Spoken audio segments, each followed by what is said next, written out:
So Sweden is relying on other parts of the world and then blaming them for their emissions.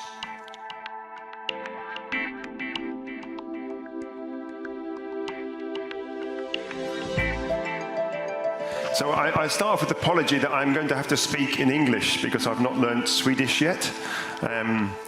And I will also say that this presentation, it builds on a proposal that my colleague Isak Stoddard, who's sat in the front here and speaks perfect Swedish, so if you have any difficult questions, you can aim them at Isak.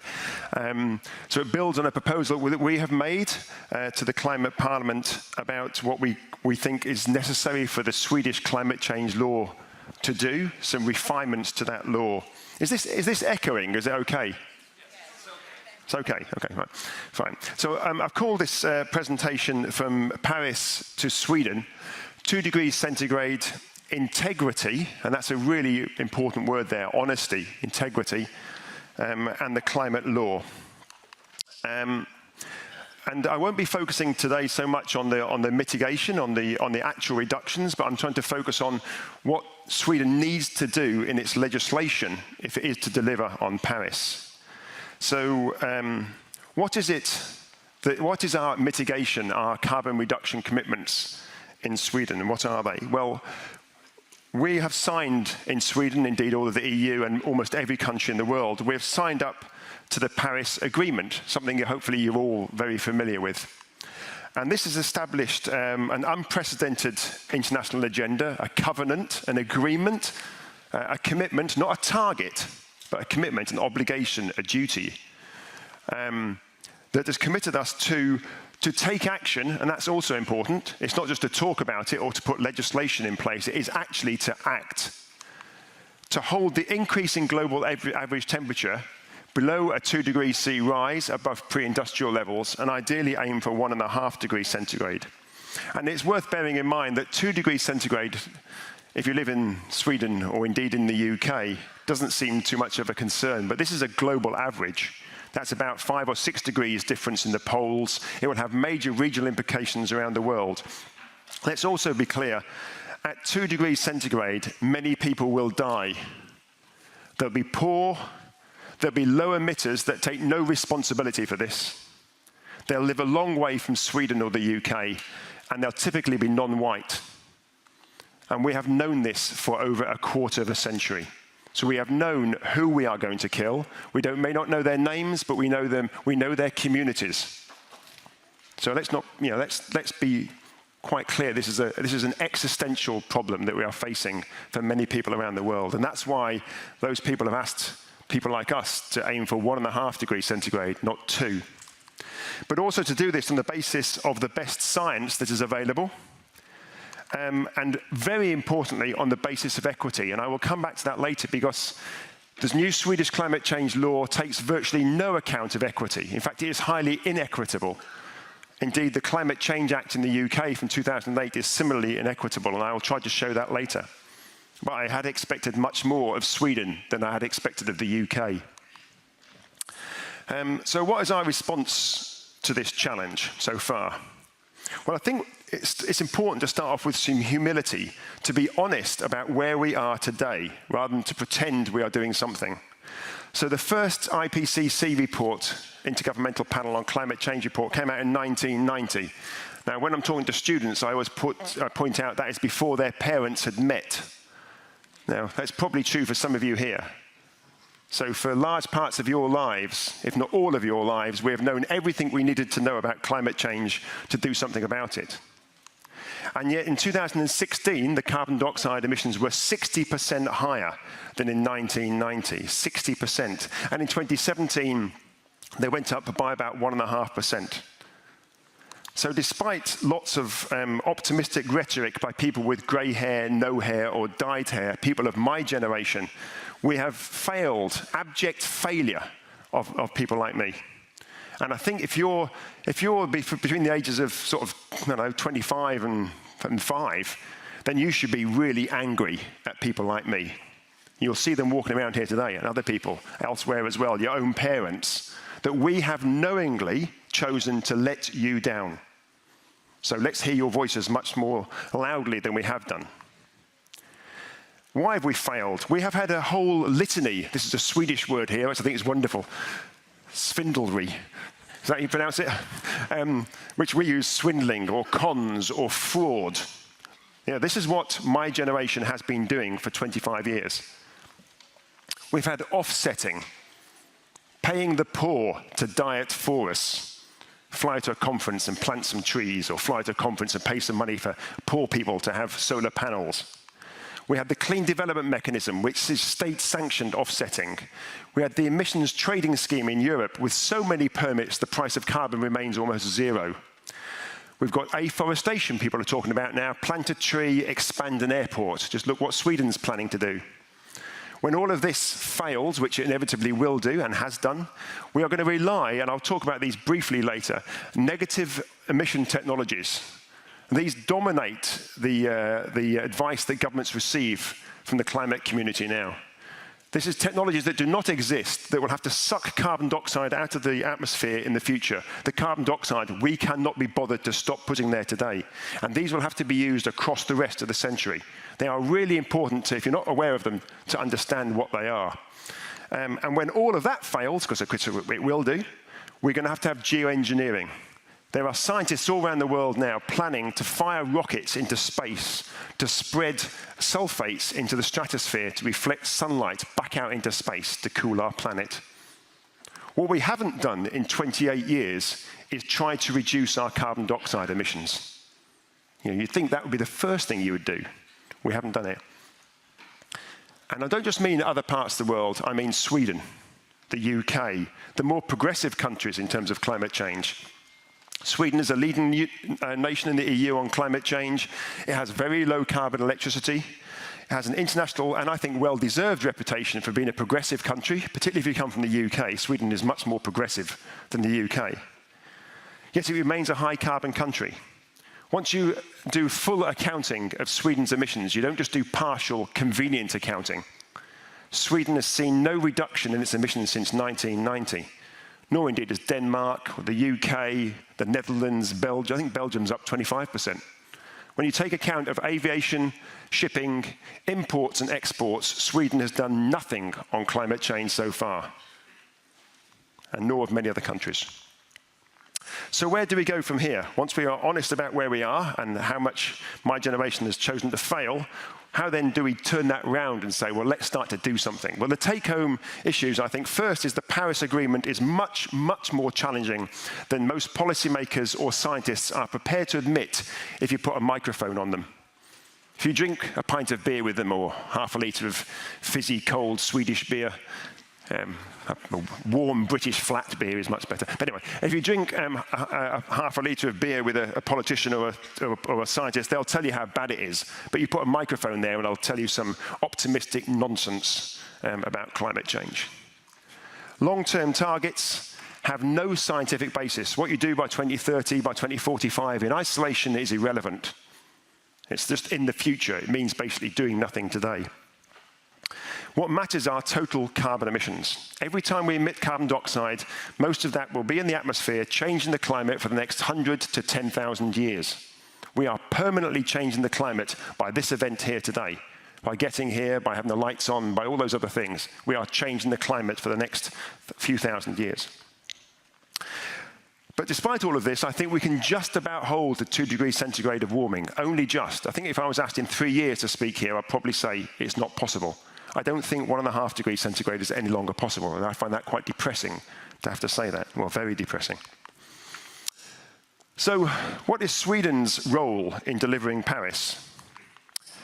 To limit to a warming of 2 degrees centigrade, we have to understand the science and the maths of climate change. So, I could go through all this stuff that I normally do, but I'm not going to. I've got less time today. So this is the talk, or this is part of a talk I recently used in Manchester as well with our city council there. So alternatively, it's all about pies or tarts or bula, something like that. To limit to 2 degrees centigrade of warming, we have a set global pie, which is the total amount of carbon that we can emit forever from now. And once we've used up that pie, that's the 2 degrees centigrade pie gone. There's no more pie left. And we have to split that amongst all the countries in the world fairly, and taking account of historical responsibility and how wealthy we are and those things. And then we would ask, what is a fair slice of that pie for the EU? And Sweden, of course, is a member of the EU, and the UK is at the moment. I'm hoping to get Swedish residency so I can stay a member. So we then ask the question here, of the EU carbon budget, how much is Sweden's? So what is the slice of the carbon budget that belongs to Sweden? And this is work that Isak, Stoddard, myself, and colleagues at SIMAS in Uppsala have been working on. Provisionally, for those that like numbers, it's somewhere between 300 and 600 million tons of carbon dioxide that Sweden can emit from now out to forever. And that may mean nothing to some of you, but emissions at the moment, if you include aviation and shipping, are about 50 million tons. So a bit of basic maths will tell you that you've got 6 to 12 years of current emissions, and then there'll be nothing left for Sweden. If you take a consumption-based approach, think of your imports and exports, you'd have much less than that time. This budget range includes aviation and includes shipping, both of which are conveniently ignored in the climate change law for Sweden. And indeed, most countries of the world usually ignore those, despite the fact they're a large part of emissions. Probably in Sweden, something like 15% or maybe more of all your emissions are aviation and shipping that you think are the responsibility of God or another country. It also excludes imports from other parts of the world, and you can make arguments for or against that. But it's worth bearing in mind it doesn't include those. So the headline message for Sweden, from a mitigation point of view for reducing emissions, is that if we assume firstly that the poorer parts of the world, which are dominated by China, make really rapid changes in their energy systems, much more so than they're normally thought about possible, but I think are just about viable in talking with my Chinese colleagues and people elsewhere. So we're asking a lot of the poorer parts of the world. If Sweden is honest about its commitment to Paris, and the climate change law, I would have to say, is not honest about that commitment. And if its policies are to have a scientific base and are to be based on equity, rather than basing them on astrology and inequity, which I would argue is where we are today, then Sweden needs to reduce its emissions at the absolute minimum 10% starting this year, and the next few years be up to 15% every single year. It would have been much less than that if we'd started in 1990 or 2000 or 2005, but in 2018 we still haven't started. That's at least a 75% reduction in emissions from Sweden by 2025. And a zero carbon energy system in our planes, our ships, our cars, our refrigerators, our industry by about 2035 to 2040. Now, this is very different from what you normally hear. So how does this differ from the climate law? It sounds today like I'm picking on Sweden. Yeah, I'm in Sweden, I do the same thing if I was in Denmark recently or in the UK. I'm not picking on Sweden. Though I do think you have a greater responsibility because you are a more progressive country. People do look to Sweden for leadership. So I think actually, because of your history, you have a greater responsibility. So how different is it? Well, here we have the climate change law. This is Isak and I doing our best interpretation using the Swedish EPA sort of, reports and so forth, about a 6% per annum reduction. But notice it excludes international aviation and shipping, which the Swedish government are planning to expand, to increase the amount of emissions from those sectors and to lock in a high carbon future. It has no carbon budget framework. In other words, it is not based on science, it's based on astrology.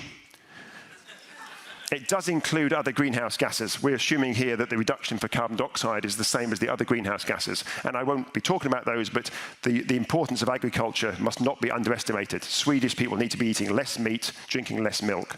I'm not saying become vegetarian or vegan, but certainly move a long way away from those sorts of high carbon food stuff. If you look at the Johan Rockström recent paper along with his colleagues, their carbon law, as they've called it, a global carbon law, then it's about 7% per annum reduction rates. But I think it is worth bearing in mind that both of these include negative emission technologies. Johan Rockström's paper makes very clear the very large amount of technologies that he is relying on. And remember, he is like me. His are the generation that's failed. So what we're really saying in papers like that is our generation's failed, and the next generation will have to invent these technologies and make them work. Very dangerous, isn't it? Again, we hand the responsibility onto the next generation. They also exclude any concern about equity. They basically say the poor countries will have to do lots more again because we, the rich countries, want a larger part of the cake. That's what we're actually saying when you look at the numbers. If you were serious about 2 degrees centigrade, remember this is 2 degrees, not 1.5, then Sweden would take account of equity and would not rely on negative emission technologies or offsetting or every other form of fraud or swindlery. Then you would need something like the blue line on there at the bottom, the dotted line. Much, much more challenging. Now, I don't want to just pick on Sweden, so let's have a look at the UK, just quickly.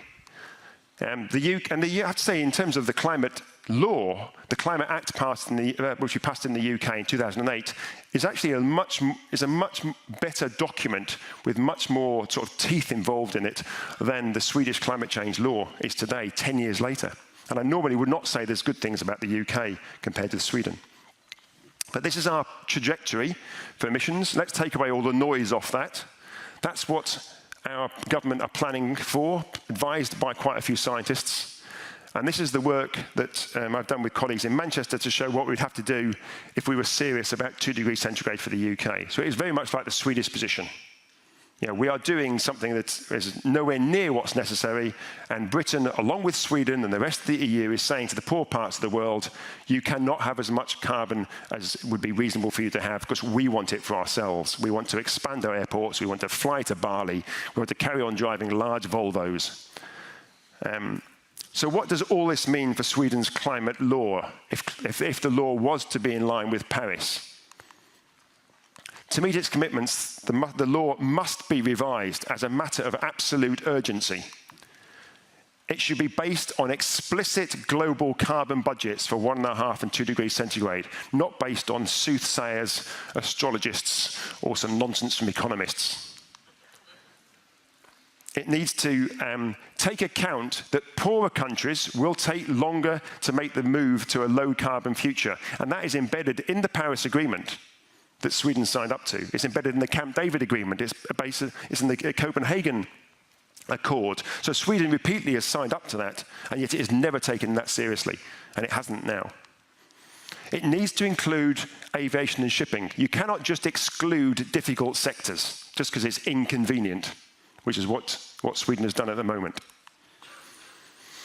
It needs to rely on actually reducing our emissions, a radical idea, cutting the emissions, rather than saying we're going to use negative emission technologies, or offsetting, or any other form of scam. And I think it also needs to be, although the main focus needs to be on its territorial emissions, the emissions it has direct responsibility for, I think it also needs to be guided by its consumption-based emissions. In other words, the emissions related to its imports and its exports. So this screen here, the laptop this is working from today, all of these things are made in other parts of the world, and we blame them for the carbon emissions, and then we buy their products, whether it's our clothes, our equipment, and so forth. So we should at least be guided by those emissions. And just to give you an idea, in shipping and just territorial, about 50 million tons. If you include consumption-based emissions, they're about 82 million tons. So it makes a big difference. So Sweden is relying on other parts of the world and then blaming them for their emissions. So to conclude, Sweden's climate law needs a scientific and equity-based foundation. Policymakers need to demonstrate integrity and courage. But there's a really important role for us in this as well. We are absolutely central to this, that we need to support the policymakers when they make difficult decisions. They'll be criticized by the economists. They'll be criticized by certain political parties. Other people will say it's not realistic. We have to be there saying, actually, this is the only way forward. We have to be honest if we are going to resolve climate change. This is an existential threat, and we have to respond to it. I'm going to start to finish off with a quote from Alex Stefan that came out of a Twitter discussion that we had last year. Winning slowly is basically the same thing as losing outright. In the face of both triumphant denialism, which we see in Australia, and the US, and a little bit in Sweden, but not so much so. And predatory delay, which we see lots of in Sweden, Norway, the UK, the EU, and most other wealthy parts of the world, where we're deliberately delaying real action. Trying to achieve climate action by doing the same things, the same old way, means defeat. It guarantees defeat. And that is what we're doing at the moment. We are still sat in the UK with a mindset from the 19th century, in Sweden with a mindset from the 20th century, and we are facing system-level problems of the 21st century. We have to think differently. And at the absolute core of that must be the idea of integrity. So on that note, thank you for listening.